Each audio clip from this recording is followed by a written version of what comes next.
Hi, കാലങ്ങളായി club ഹൗസിൽ ഞങ്ങളൊക്കെ ഫേസ് ചെയ്തിരുന്ന ഒരു വലിയ ഇഷ്യൂ ഉണ്ടായിരുന്നു. കാരണം നമ്മൾ എപ്പോഴും പറയുന്ന ഒരു കാര്യമാണ്, ഭരണഘടനയെ മുന്നിൽ നിർത്തി ജനാധിപത്യ സർക്കാരാണെന്നും പൗരബോധവും പൗരധർമ്മവും ഒക്കെയാണ് നമ്മൾ കൂടുതൽ എടുത്തു വെച്ച് പറയുന്ന ഒരു കാര്യം. അപ്പോൾ കുറേ സംഖ്യകൾ അവിടെ വന്നിട്ട് ഏറ്റവും കൂടുതൽ ആക്രമിക്കുന്ന ഒരു കാര്യം, എന്ത് ഭരണഘടനയിൽ എവിടെയാണുള്ളത്, എന്താണ് നിങ്ങൾ ഈ പറയുന്നത്, എന്ത് വാഴക്കയാണെന്നൊക്കെയാണ് പറയുന്നത്. അപ്പോൾ അതിന് ഇന്ന് മൂക്ക് കയറി വീണിട്ടുണ്ട്. BJP നേതാവിന്റെ ഹർജി തള്ളിക്കൊണ്ട് സുപ്രീം കോടതി ഭരണഘടനയിലെ മതേതരത്വവും സോഷ്യലിസവും ചോദ്യം ചെയ്തു. ഹിന്ദു രാഷ്ട്രവാദക്കാർക്ക് സുപ്രീം കോടതിയിൽ തിരിച്ചടി. ഭരണഘടനയുടെ ആമുഖത്തിൽ സോഷ്യലിസവും മതേതരത്വവും ഉൾപ്പെടുത്തിയതിനെതിരെയായി ഹർജികൾ സുപ്രീം കോടതി അങ്ങോട്ട് തള്ളി. 1976 42 ഭേദഗതി പ്രകാരം സോഷ്യലിസ്റ്റ്, സെക്കുലർ എന്നീ വാക്കുകൾ ഉൾപ്പെടുത്തിയത് ചോദ്യം ചെയ്ത BJP നേതാവ് സുബ്രഹ്മണ്യൻ സ്വാമി ഉൾപ്പെടെ നൽകിയ ഹർജികളാണ് തള്ളിയത്. ആമുഖം ഭേദഗതി ചെയ്യാൻ പാർലമെന്റിന് അധികാരമുണ്ടെന്ന് ചീഫ് ജസ്റ്റിസ് സഞ്ജീവ് ഖന്ന അധ്യക്ഷനായ ബെഞ്ച് വ്യക്തമാക്കി. ഒരുപാട് വർഷങ്ങൾക്ക് ശേഷം എന്തിനാണ് ഇപ്പോൾ പ്രശ്നം ഉന്നയിക്കുന്നതെന്ന് ഹർജിക്കാരോട് ചീഫ് ജസ്റ്റിസ് ചോദിച്ചു. അന്ന് അത് ചെയ്യണമായിരുന്നു, അന്ന് ഉണ്ടായിരുന്നില്ല, അന്ന് ഈ പ്രശ്നം ഉണ്ടായിരുന്നില്ല. ഇന്ത്യൻ സാഹചര്യത്തിൽ സോഷ്യലിസം കൊണ്ട് ക്ഷേമരാഷ്ട്രം എന്നാണ് അർത്ഥമാക്കുന്നത്. That's it. മതേതരത്വം ഭരണഘടനയുടെ അടിസ്ഥാന ഘടനയുടെ ഭാഗമാണ്, അതും മാറ്റേണ്ട ആവശ്യമില്ല. SR ബൊമ്മെ കേസിൽ വിധിച്ചിട്ടുണ്ടെന്നും ചീഫ് ജസ്റ്റിസ് വിശദീകരിച്ചു. സുബ്രഹ്മണ്യം സ്വാമിയുടെ ഹർജിയെ എതിർത്ത് മുൻ MP CPI സംസ്ഥാന സെക്രട്ടറിയുമായ ബിനോയ് വിശ്വം ഹർജി സമർപ്പിച്ചിരുന്നു. അപ്പോൾ അതിന് തീരുമാനമായിട്ടുണ്ട്, എടുത്ത് ദൂരെ കളഞ്ഞ് എഴുത്തോണ്ട് പോടാന്ന് പറഞ്ഞു. ഇവിടെ മതേതരത്വമൊന്നും ഇവിടെ പറ്റത്തില്ല. ഇവിടെ അവർ പറയുന്ന ജന്തുരാജ്യമാക്കണം, സനാതന ജന്തുരാജ്യം, അതാണ് അവരുടെ ഉദ്ദേശ ലക്ഷ്യം. മനസ്സിലായില്ലേ? അപ്പോൾ അതിന് മൂക്ക് കയറി വീണിട്ടുണ്ട്. വളരെ സമാശ്വാസപരമായ ഒരു നടപടി കോടതി മുഖാന്തരം കിട്ടിയിട്ടുണ്ട്. ഇവിടെ ഹിന്ദുക്കൾ മാത്രമേ ഉള്ളൂ എന്നൊരു കൺസിഡറേഷനാണ് അവരുള്ളത്. അല്ലെങ്കിൽ ഈ പറയുന്ന ശതമാന കണക്കിൽ ഇപ്പോൾ 20%, മുമ്പ് 12%, 20%-ത്തിലുള്ള ബാക്കി വരുന്ന സമൂഹങ്ങളെ എല്ലാം തന്നെ ഇല്ലാതാക്കിക്കൊണ്ട് മറ്റ് മെജോറിറ്റി ആയതുകൊണ്ട് ഞങ്ങൾക്ക് ഇവിടെ നിലയ്ക്കണം, അല്ലെങ്കിൽ ഞങ്ങൾ ഇവിടെ നിലനിർത്തണമെന്നാണ് പറയണം. ഇവരുടെ ഏതെങ്കിലും മതപരമായ ചടങ്ങുകളോ മതപരമായ രീതികൾക്ക് എഗൻസ്റ്റോ ഈ പറയുന്ന ന്യൂനപക്ഷം അക്രമം പുറപ്പെടുവിക്കുന്നില്ല, വേണ്ട എന്ന് പറയുന്നില്ല, ശല്യമായിട്ടൊന്നും പറയുന്നില്ല. എന്നാൽ ഈ 20% കണ്ണിലെ കരടായി അവരുടെ കണ്ണിൽ കാണുകയും നിരന്തരം അവറ്റകളെ പീഡിപ്പിക്കാനും അവരെ പറ്റി മോശം പറയാനും മെനക്കെട്ട് ഇറങ്ങി നിൽക്കുകയും ചെയ്യുന്ന ഒരു കാര്യമാണ് നമ്മൾ കാണുന്നത്. പക്ഷേ ഇവരുടെ ശത്രു അവരാണ്, ഇതൊന്നുമല്ല. ഈ വിഭാഗക്കാർ തീവ്രവാദികളാണ്. ഇവരെ കൊണ്ട് നമുക്ക് ബുദ്ധിമുട്ടുണ്ട്. ആ ബുദ്ധിമുട്ട് കൊണ്ട് നമുക്ക് ഇവരെ എങ്ങോട്ട് നശിപ്പിച്ചേക്കാം, അല്ലെങ്കിൽ ഇവരിവിടെ അങ്ങ് പായിച്ചേക്കാം എന്നുള്ള ഒരു ടേമാണ്. പ്രത്യേകിച്ച് ഇവർക്ക് ഉള്ളിലുള്ള ഒരു വിഷം എന്തെന്ന് പറഞ്ഞാൽ, ഈ ബ്രാഹ്മണന്മാരാണല്ലോ ഇതിൻ്റെ മേൽക്കോയ്മ വഹിക്കുന്നത്.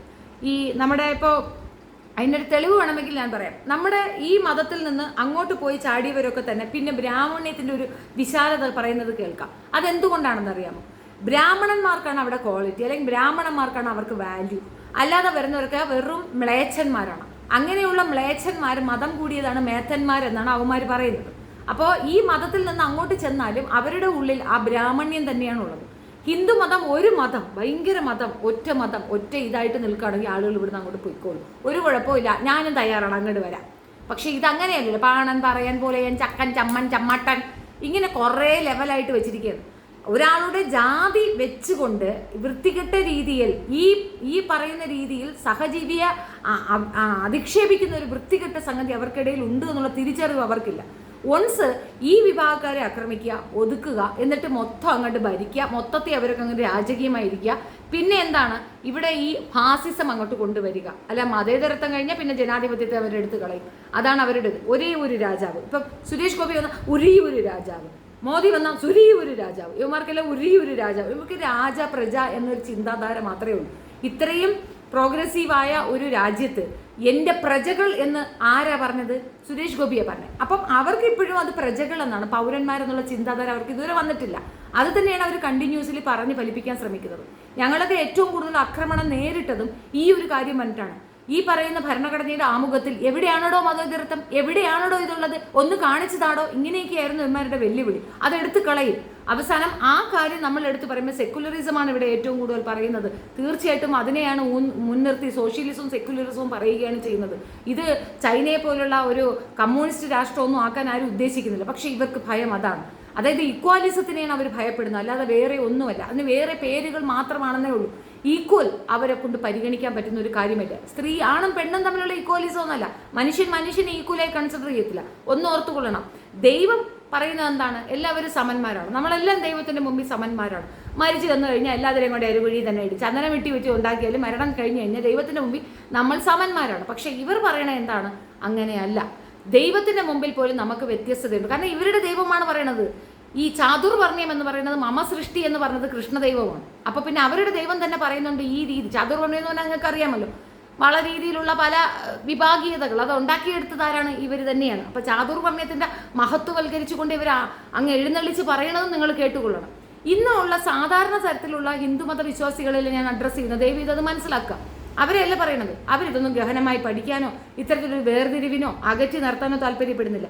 ഈ നാട്ടിൽ ഏറ്റവും കൂടുതൽ എൻകറേജ് ചെയ്യുന്ന ഒരു വിഭാഗം എന്ന് വെച്ചാൽ അങ്ങനെയുള്ള വിശ്വാസ സമൂഹം തന്നെയാണ്. ദൈവത്തിൽ വിശ്വസിക്കുന്ന മറ്റുള്ളവരെ ഉപദ്രവിക്കാൻ പോകില്ല. കാരണം അവർക്ക് ദൈവത്തിന് ഭയമാണ്. അങ്ങനെ മറ്റുള്ളവരെ ഉപദ്രവിച്ചാൽ ദൈവം എന്നോട് പ്രതികാരം ചെയ്യും, അല്ലെങ്കിൽ ദൈവത്തിൻ്റെ അടുത്ത് ഞാൻ മറുപടി കൊടുക്കണം എന്ന ഒരു ടേൺ വരുമ്പോൾ അവർ മാറി നിൽക്കും. അപ്പോൾ വിശ്വാസികളെല്ലാം ഞാൻ ഉദ്ദേശിക്കുന്നത് ഇതിനകത്ത് നടക്കുന്ന കുറേ സാത്താൻ്റെ സന്തതികളെയാണ് അഡ്രസ്സ് ചെയ്യുന്നത്. അവരുടെ ഉദ്ദേശ ലക്ഷ്യം ഒന്ന് മാത്രമേ ഉള്ളൂ, ഈ രാജ്യം വിഘടിക്കണം, ഈ രാജ്യത്ത് ഇല്ലാത്ത സ്പർദ്ധത ഉണ്ടാക്കണം. അപ്പോൾ ഇവർ സ്വയം സേവകർ അല്ലെങ്കിൽ രക്ഷപ്പെടുത്തുന്നവർ, രക്ഷിക്കാൻ വന്നവർ എന്ന വ്യാജേന വരിക, ഇവർക്ക് ആധിപത്യം സൃഷ്ടിച്ചെടുക്കണം. അത് മിക്കവാറും എല്ലാ രാഷ്ട്രീയക്കാരും ചെയ്യുന്നുണ്ടെങ്കിൽ ഈ കാര്യം ചെയ്യുന്നത് RSS രാജ്യദ്രോഹികൾ തന്നെയാണ്. രാജ്യദ്രോഹികൾ എന്നെന്തെന്ന് പറയുന്നത് എന്തുകൊണ്ടെന്നാൽ ഇവിടുത്തെ മഹാത്മാഗാന്ധി ഉൾപ്പെടെ വെടിവെച്ചു കൊന്നത് രാജ്യദ്രോഹികൾ തന്നെയാണ്. നമ്മളുടെ രാഷ്ട്രപിതാവെന്ന് നമ്മൾ പറയുന്ന, അല്ലെങ്കിൽ അങ്ങനെ നമ്മൾ വിശ്വസിച്ച അംഗീകരിച്ച ഒരു വ്യക്തിയെ വെടിവെച്ച് കൊന്നവന്മാർ രാജ്യദ്രോഹികളെന്നല്ലാതെ പിന്നെ എന്ത് വാഴയ്ക്കെന്നാ പറയാൻ പറ്റുക? ഈ രാജ്യദ്രോഹികളെ നമ്മൾ മനസ്സിലാക്കുകയും അകറ്റുകയും ഒറ്റപ്പെടുത്തുകയും നീക്കി നിർത്തുകയാണ് വേണ്ടത്. അവർ ചെയ്യുന്നതും അവർ പറഞ്ഞു പരത്തുന്നതും ഫേക്കാണ്, കളവുകളാണ്. അറിവുള്ളവർ, മനസ്സിലാകുന്നവർ ഇതിനെതിരെ നിരന്തരം ശബ്ദിച്ചുകൊണ്ടേയിരിക്കണം. അങ്ങനെ ശബ്ദിക്കുന്നവരുടെ ശബ്ദമില്ലാതാക്കാനാണ് ഇവന്മാർ വീണ്ടും വീണ്ടും കൊണ്ടുപോയി പെറ്റീഷൻ കൊടുക്കുന്നത്. 76കളിൽ നടന്ന ഒരു സംഗതിക്ക് ഇപ്പൊ കൊണ്ടുപോയി പെറ്റീഷൻ കൊടുത്തിട്ട് എന്തിനെന്ന ചോദ്യം പ്രസക്തമാണ്. അന്ന് മാറ്റണമായിരുന്നു. വർഷങ്ങൾ ഇത്രയും ഉണ്ടായി, മാറ്റിയില്ല. ഇപ്പം എന്തിനു മാറ്റണം? ഇവിടെ സ്പർദ്ധത ഉണ്ടാക്കണം. അതാണ് അവരുടെ ഉദ്ദേശ ലക്ഷ്യം. ഹിന്ദു രാഷ്ട്രം വേണം. ഇത് ഹിന്ദു രാഷ്ട്രം തന്നെയാണ്.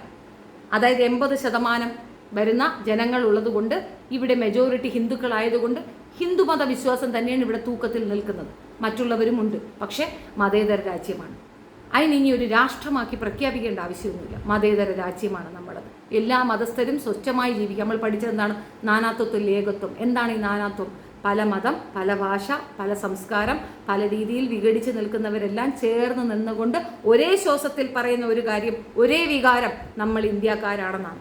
ആ അഭിമാനം നമുക്ക് ഉണ്ടാക്കി തന്നതും ഈ പറയുന്ന പൂർവ്വപിതാക്കൾ തന്നെയാണ്. അവർ ഉദ്ദേശിച്ചത്, അവരൊക്കെ തന്നെ നിരീശ്വരവാദത്തിൻ്റെ ഉച്ചഘട്ടത്തിൽ നിന്ന മനുഷ്യരെ തന്നെയാണ് നമുക്കത് കൊണ്ടു തന്നിട്ടുള്ളത്. ഇപ്പം നമ്മളടുത്ത് ആരടുത്ത് നിരീശ്വരവാദമൊന്നും അല്ല പറയുന്നത്. ഇവിടെ നിരീശ്വരവാദം വേണമെന്നും അല്ല പറയുന്നത്.